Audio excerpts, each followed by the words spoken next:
أعوذ بالله من الشيطان الرجيم بسم الله الرحمن الرحيم سورة بقرة ولنئی سپارہ آیت نمبر 75 اللہ سبحانہ وتعالی مومنان ته فرمائی افتتمعون آیات سود دے اہل کتابنا تمسات ان یؤمنوا لکم چې دی به خبرو من استاسو ان استاسو په وینا به ایمان راوړي وقد كان او په تحقیق سره وا فریق منهم یوډله د دوینا یسمعون چې غوږ به کې خودلو کلام الله د الله کتاب ته د الله کلام ته ثم يحرفونه بیا به بدلون به راوستو پاغي کې من بعد ما قلوه رستو پاغي د پوهیدلو نه وهم یعلمون او حال داري چې دی پاغي باندې پوهیدو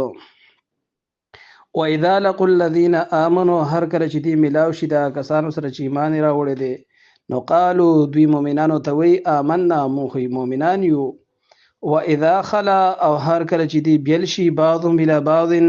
بعض د خپل نور ملګرو سره ملاو شي نو قالو دوی وای دغه نور ملګرو ته اهل کتابو ته اتحدثونهم آیات بیانوي د مؤمنانو ته هغه خبره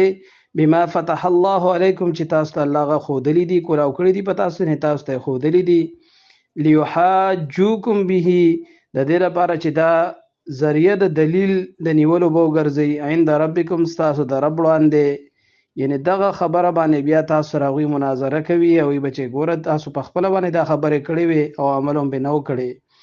افلا تعقلون آیا تاسو نه پوهیږئ اولا یعلمون آیا دوی نه پوهیږي ان الله بشک الله تعالی یعلم پوهیږي ما یسرون کارونه چې دوی په پټه باندې کوي و ما یعلنون او څه چې دوی په ښکاره کوي ومنهم او بعض په د اهل کتابو کې امیون انپړ دي لا یعلمون الکتاب نه پوهیږي په کتاب باندې الا امانیه مگر د دروغ امیدونه رزوګانی دي ورسره و انهم ندی دوی الا یظنون مگر تش دروغ ګمان کوونکي دي فویل للذین پس هلاکت تبعید د کسانو د پاره یكتبون الكتاب بأيديهم چې لیکي کتاب بأيديهم په خپل لاسونو باندې ثم یقولون بیاوای هذا من عند الله دا خبره دا حکم د الله د طرف نه دی لیشترو به د لپاره چې واخلي په دې سره ثمنا قلیلا دنیا لګا فویل لهم پس هلاکت د دوی د پاره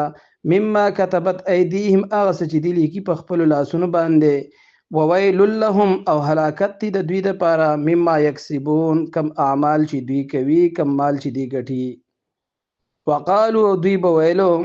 لن تمسنا النار هرگز بنرا رسیږي مونږ ته اور یعنی جهنم ته بنزو الا ایاما معدوده مگر کلاړو نو یو سو د شمیر ورځو د پاره بلزو قلت ورته فرمای پیغمبره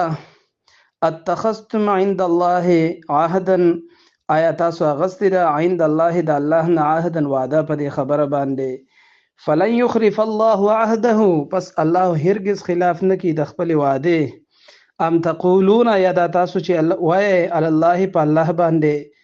ما لا تعلمون سچ تاسو ته د علم نشته دی بلا ولنا من کسب سیئه چا چې کو یو بد کار یعنی څه ګناه وکړه واحاطت به خطیئته او غیر کړلو دلره د دې ګناه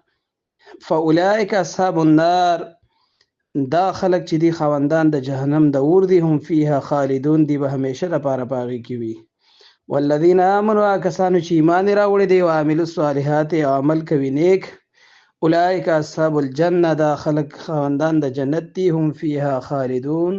دی په جنت کې همیشه لپاره اوسېږي صدق الله مولانا العظیم